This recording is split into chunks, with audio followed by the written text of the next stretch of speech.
Satu cagar budaya Sumatera Selatan yakni Goa Harimau yang berada di Kabupaten Oku secara resmi telah dinyatakan sebagai situs bersejarah nasional. Dan masih banyak yang diusulkan untuk menjadi cagar budaya nasional baru, termasuk Benteng Kota Besar dan Jembatan Ampera. Hal ini disampaikan Kepala Dinas Pariwisata Sumsel Iren Kamelin Sinaga.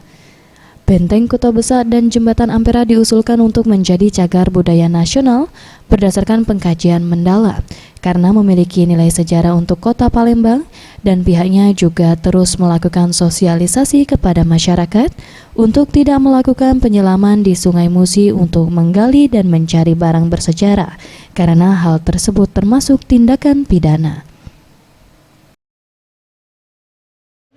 Mereka untuk menggali dan lain sebagainya itu harus mereka menuntut untuk pergantian, sementara kita tidak tersedia anggaran. Jadi kendala-kendala itu, tapi tetap kita berikan.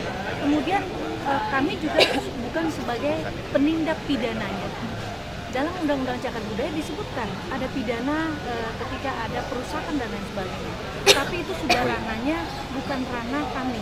Mungkin ada PPNS dan tim daripada Balai Pelestarian Jambi ya.